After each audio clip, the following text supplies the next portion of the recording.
I didn't know my uncle well enough to inherit his toothbrush, let alone his house. Growing up, he was the relative we only referenced with pauses. Your Uncle Mark is complicated, my mother would say. The way people say storm when they check the window first. He showed up at 2 birthdays, once with a telescope head restored himself, smelling like machine oil and pine, and once with a showbox of arrowheads labeled by county and century in tiny, careful handwriting. My father shook his hand like it might bite. After that, Uncle Mark became postcards with odd stamps, a Christmas check for $20 folded around a post-it note that said, "Spend it on Sky," and occasionally, a tall figure at the edge of a funeral photo, shoulders hunched as if the lens was cold. When the lawyer called, I assumed it was a mistake. "You're listed as primary beneficiary," she said. "If you'll come by my office, we can review the will." I almost laughed. I had $46 in my checking account, a car that hiccuped uphill, and a landlord texting about current realities. The words beneficiary and me had never been in the same sentence. The office was all glass and succulents, the sort of place where water poured itself. The lawyer, a woman in her 40s with a nameplate that made my mouth dry sterling, slid a folder across the table and tapped her pen like a metronome. "Your uncle passed 3 weeks ago," she said. "He left you his property, including the contents, accounts, and a modest trust for upkeep. There is one condition." Of course there was. There is always a condition. "You have to live in the house for 30 consecutive nights," she said. "No leaving after midnight and returning before dawn. No staying off-site. At the end of those 30 nights, the property transfers free and clear." My laugh sounded wrong in that room. Is this a haunted house clause? Do I get a T-cert? Her mouth twitched. "It's unusual," she agreed, "but not unheard of. People do this when they want to ensure the heir understands the property." "Understands the property," I repeated, tasting the phrase like a bad olive. "And if I don't?" "The property is liquidated and bequeathed to the Jackson Historical Society," she said. "Your uncle was a lifelong member." My mother's no arrived before my car did. She was marshalling lunch when I told her, a spoon hovering over the pan like a gavel. "Absolutely not," she said, the words slamming into each other. "You are not staying there." "Why?" I asked. "Because he collected arrowheads." She looked at me like I'd learned something essential. "Because that house is the reason he became the person he became. It has a gravity." She sighed, and the sound was older than both of us. Mark was brilliant. He was also breakable. Your grandmother called it sensitivity. Your grandfather called it weakness. The house is where they tried to cure it. What did they do? She shook her head. It's not my story to tell. And he didn't tell me, not really. Just be careful. The past is a tremendous liar. It tells you you're a victim forever or a villain forever. It never tells you you can be something else. I should have listened. But rent is rent, and the word trust had a gravity of its own. I told myself I could do almost anything for 30 nights. The house sat at the edge of town like it had been assigned there as punishment. Last on a gravel road that used to be a wagon road that used to be a deer track. According to a rusty sign someone cared enough to polish once a year. It was taller than I expected, Victorian in the way a person is eccentric. Angles that didn't apologize, and a widow's walk like a punctuation mark. The paint had faded to a color that might once have been green, and was now something you could only call old. The porch sagged, but the door was new, solid, with a lock that clicked like a word you can't mispronounce. Inside, the house smelled like cedar and books. Not old books, either. Books that had been opened recently. The air had that heavy, watched quality that big empty spaces have, and the light slipped through lace curtains as if it were tired. On the hall table, a key waited on top of a sealed envelope addressed in handwriting that made me want to stand up. Straighter, to whoever reads this and stays. I opened it with my thumbnail. The letter was dated 6 months earlier. If you're reading this, I'm gone. And there are things a living man has no right to ask a living man to do. I'm asking anyway. The condition in the will isn't about spiting you or scaring you. It's to keep this place from becoming a photograph in someone else's newsletter. The house built me and broke me. I suspect most houses do that, but not with the same enthusiasm. I hope, if you stay, you'll see what I saw, not the cruelties, though they are here too, but the map underneath. Every room has a story. Some of them belong to me, some don't. If you'll be patient, I think you'll find what I left. Not money. Something truer. Mark, something truer, I repeated later that night. Lying on a mattress that would have been luxurious if not for the vacuum where sleep should be. The first night in a new place always feels like an audition. The house listens. You perform breathing. The wind rehearses excuses at the eaves. When I finally fell asleep, I dreamed of the telescope had given me when I turned 10. Its long black body like a question. On the second day, I started exploring. The kitchen had a family Bible on a shelf with the births and deaths written in different inks, as if the pen had aged with the names. A back room held jars of screws categorized with a patience that felt like prayer. In the parlor, a record player sat with a needle raised midair, as if someone had been interrupted halfway through a song and never came back. Every surface carried that careful chaos of a man who lived alone, but was not lonely. Coasters under coffee rings, stacks of periodicals with dog-eared articles, a plate with a single fork on it placed beside a note that read "Remember dinner." The telescope was in the attic. I knew it before I found it. The attic door had a string with a knot that my fingers remembered faster than my eyes did, and the stairs creaked in the same pattern as the ones in my grandparents' house. Even though this was not my grandparents' house, dust laid itself down in strips of sunlight like it was rehearsing a magic trick. The telescope was pointed at the dormer window toward a slice of sky cut by black walnut branches. There was a notebook on the workbench. On the first page, sky log, and below it, dates and sketches of constellations and notes about barometric pressure and the names of stars, like the names of cousins, Deneb, Altair, Vega. A few pages in, the handwriting changed tighter, as if the letters were trying to stand up straight, and I realized it was mine, 10 years old. Careful as a prayer. I'd forgotten that I'd come here once. Not for a birthday, but for a week when my parents went somewhere two people go. When they've been arguing too long. I remembered then the smell of coffee and pencil shavings. The way Mark moved through rooms like he could hear their hinges. The quiet thrill of staying up late to watch the Perseids throw themselves at the night like promises. Had given me the corner of the workbench, labeled it with Tape Avery's Cometary Research Division, and we'd drawn meteors like kids draw dragons. My mother had picked me up early on the 6th day with a guilty smile, and the telescope had returned to being a thing in a room I did not visit. Why did we stop coming? Why did we pretend he was a footnote? I closed the notebook and noticed another envelope tucked under the backing board, not sealed, not labeled. Inside was a single Polaroid of the house taken from the field behind it. The sky a hard blue and the grass winter blonde. On the back, in small letters, crawl space, north wall. That night I heard the first noise. Old houses talk, sure, but this was different, a measured tapping, like someone counting with a spoon on a glass. It came from below, through the floor registers. 3 beats, pause, 2 beats, pause, 1 beat. I got up, my body insisting this was ridiculous, my heart insisting it wasn't, and walked the halls barefoot until the taps felt strongest.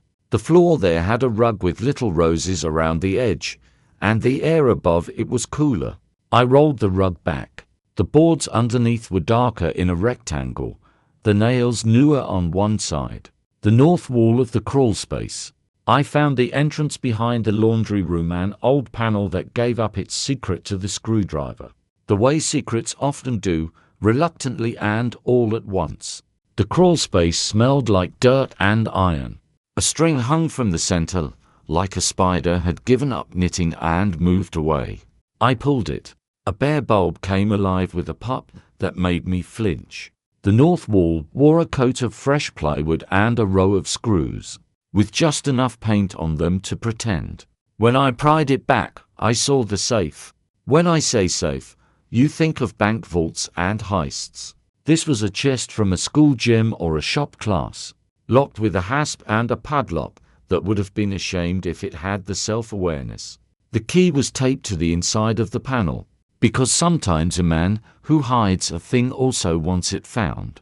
Inside was a stack of composition books with black and white marbled covers, a metal box of cassette tapes labeled by month and year, and a folded newspaper with a headline I recognized, because we all recognize certain headlines in our families.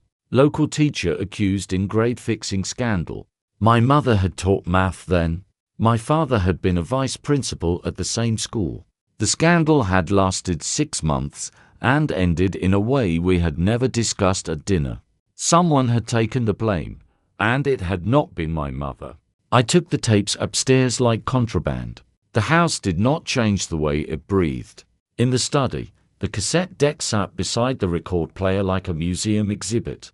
I slid the first tape in. The click was so loud I flinched. Then my uncle's voice filled the room softer than I remembered, with that careful patience people use when they don't trust themselves not to say too much. If you found these, he said, you either stayed because you had to or because you wanted to. Either way, ingrateful. I'm recording this because writing turns my memory into algebra, and my voice might persuade you where numbers won't. There was a scandal at the school in '02. The short version is someone changed grades. The long version is more interesting. My sister, your mother, was desperate to keep her kids from failing in a system designed to let them fall.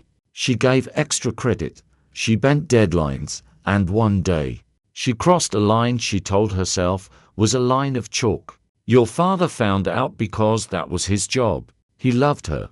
He was also a man who believed in rules like they were oxygen. I volunteered to be the oxygen mask. He paused on the tape, and the silence felt like a fourth person in the room.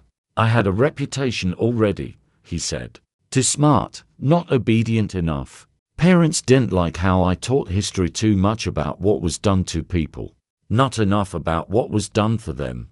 When the story broke, I told the principal the missing test keys had been in my desk.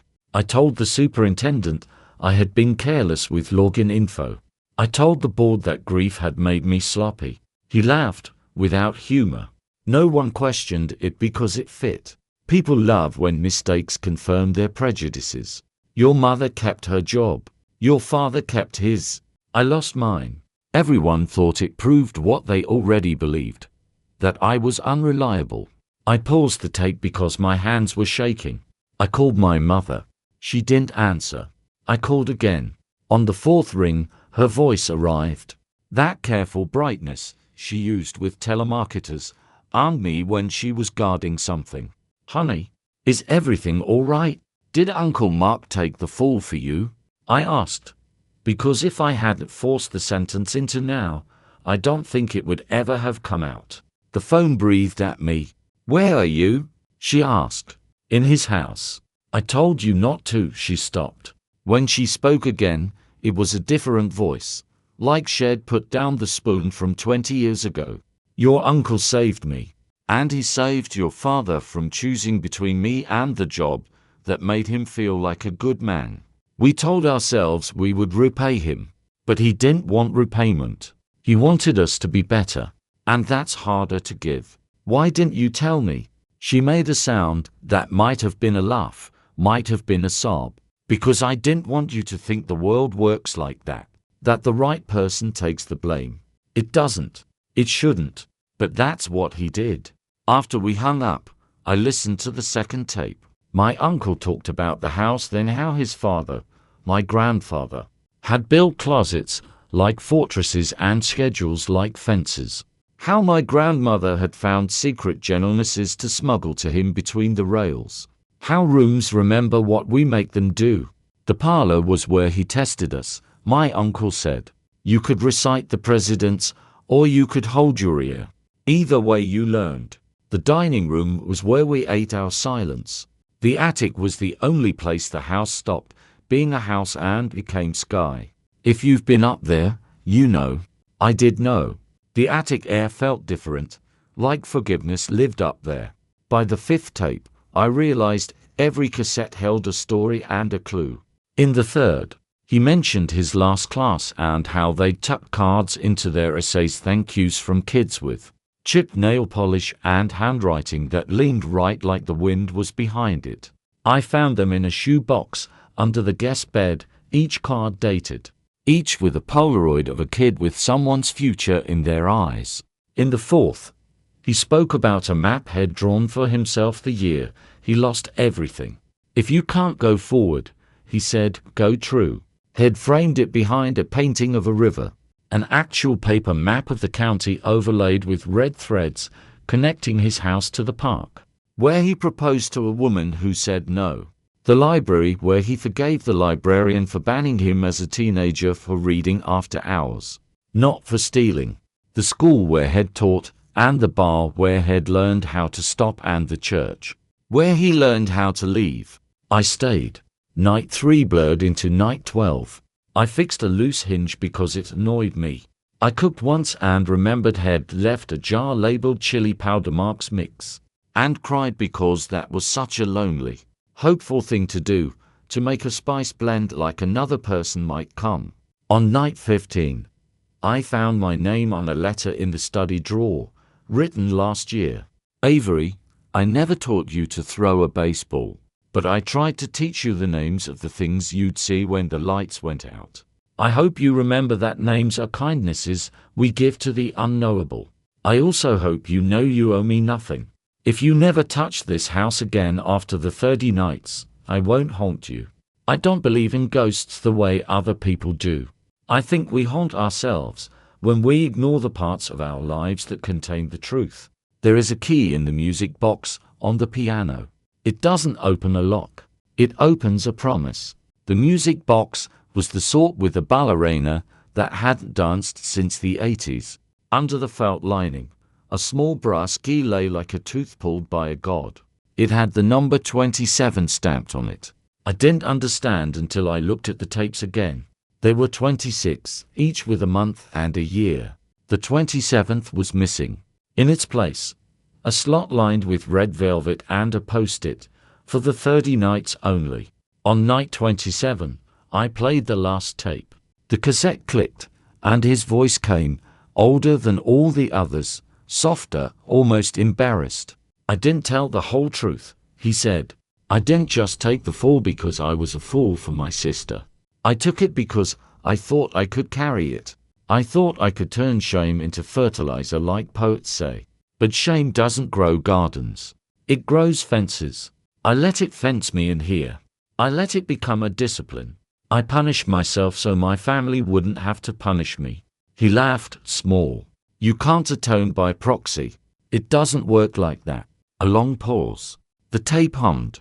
If you want this place, he said, make it a place that tells the truth. Not my family's truth. Yours. If you don't want it, give it to people who have more future than furniture. I made a trust because people are better when they don't have to choose between heat and medicine. The lawyer can explain the mechanics. What I want is simpler. I want you to stand in the parlor and say out loud what happened here. Then say what happens next. I stood in the parlor at midnight and spoke. My voice sounded like all the voices that had been practiced in that room before me. A man took blame that wasn't his because he loved his sister, and because he believed suffering could be stewardship. I said, his father taught him to carry load-bearing silence. He carried it until the house groaned. He could have asked for help. He didn't. He left the door unlocked and the key in a place a child would look. What happens next is this. The house tells a different story. On night 29, my mother came. She didn't call. The porch light shivered on her face like it wasn't sure where to settle. "I brought the telescope charts," she said, holding the old sky atlas like a bouquet. "He kept sending them. I kept putting them in a drawer." We sat on the steps and made constellations with the porch balusters. She told me about Mark as a boy, taking apart radios to see if music was a machine, collecting the stories their father insisted were unhelpful, asking why the town history skipped 27 black families after 1923. She told me how my grandparents loved him in their way, and how that love sometimes sounded like "be less." "And the house?" I asked. "It's a good house," she said, "but it learned bad habits." On night 30, I slept like a person who has been forgiven for something he didn't know he needed forgiveness for. In the morning, I called Sterling. "I'm keeping it," I said, "but I want to set up a clinic, legal, small, tenant rights, expungements, and a night school class in the parlor, how to read a lease, how to find your work history, how to write a letter that gets read. And I want the attic to be an observatory for kids who can't see their futures yet." The telescope is already pointed. She was quiet for a moment, and when she spoke, her voice had the warmth of someone who prefers paperwork to people, but still believes in both. "We can do that," she said. "Your uncle left instructions. He would have liked your word for it." What word? True. The first night the clinic opened, a woman came with a stack of pink envelopes and a face like sleep had been rationed. We found the holes in the landlord's math. We made a plan. We photocopied until the machine smelled like tomorrow.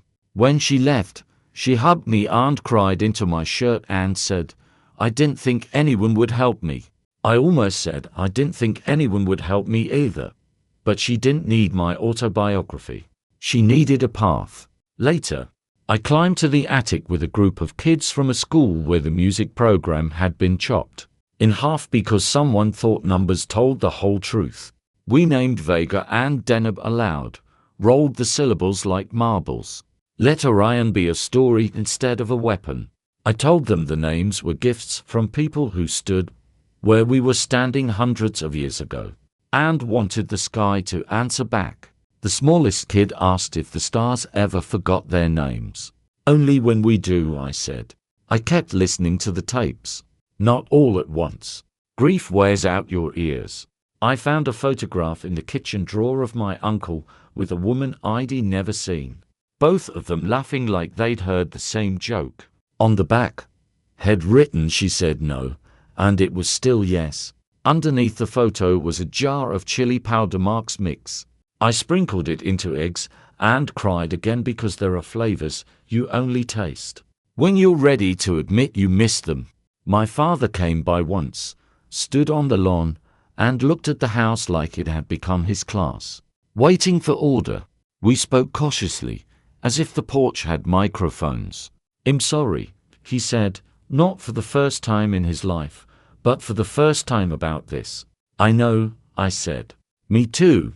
"What for?" he asked, genuinely confused. "For thinking you chose rules over people," I said. "Maybe you did, once. Maybe I would have too then. But you raised me. I'm here. That's something." He nodded. "It is," he said. He went to the trunk of his car and came back with a box. Inside were letters my uncle had sent him, jokes clipped from the newspaper, articles about school boards behaving, notes in the margins that said things like they'll call it transparency when the windows are already broken. The house creaked at night, but not with the same purpose.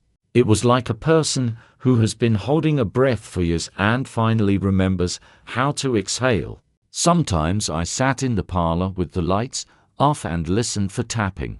None came. Secrets lose their rhythm when you play them too long. And still, there were questions I didn't have answers to. Why me? Why not leave the house to the Historical Society and ghost the family completely?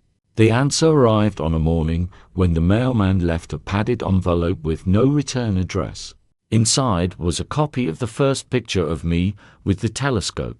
standing on a box to reach the eyepiece, my face a kind of reverent ferocity I didn't know I had ever worn. On the back, my uncle had written, "You looked at the sky like it owed you an explanation." That's the kind of person who should be in charge of a roof. I don't think inheritance is about money, though money makes it possible to pretend otherwise. Inheritance is what you're willing to keep carrying when the person who asked you to carry it is gone. Some people hand you furniture. Some hand you names. My uncle handed me a house that was a story about how love can be discipline, and discipline can be love, and how both can fracture if no one opens a window. I used to think the worst thing about secrets is the keeping. I've learned the worst thing is the way they make everyone else a liar by proximity. The house had been lying for decades about who we were, about who we could be. 30 nights doesn't make a confession. It makes a beginning. When we held the first stargazing night for the neighborhood, 20 people came, half of them kids. The other half the kind of men who start sentences with "back when." We passed around blankets and thermoses. I pointed to the summer triangle, and a girl with braces whispered. No one ever showed me where to look. Her mother squeezed her hand so hard I thought of the word tether. Later, alone, I stood on the widow's walk and watched a plane cross the sky over the town. A bead of light with a noise like paper tearing slowly. I thought of my uncle's map under the painting and how he'd drawn threads from this roof to everywhere. He'd once told the truth. I thought of my mother making, unmaking, and remaking herself in the shadow of a system that likes to break women and call it policy. I thought of my father's apology, which had been incomplete and perfect. I also thought about the 31st night, the one that wasn't required. I slept well then, and the house did too. This isn't a ghost story. If anything haunts me, it's the part of me that still thinks the right way to pay for a mistake is to carry it until your arms fall off.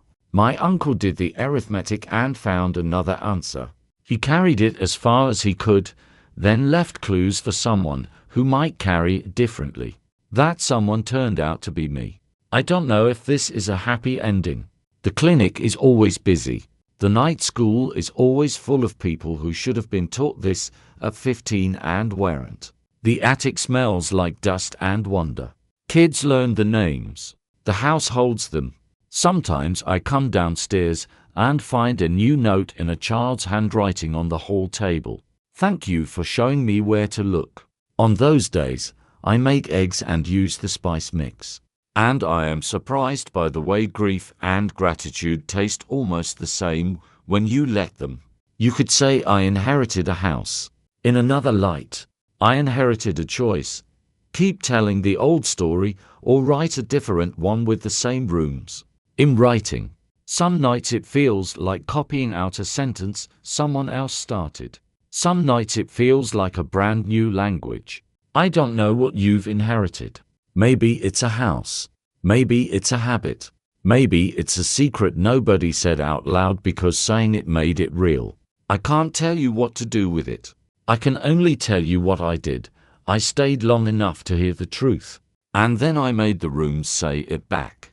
If you were in my place, keys in hand, 30 nights ahead, a house asking you to choose between the story it knew and the one you could teach it, what would you have done?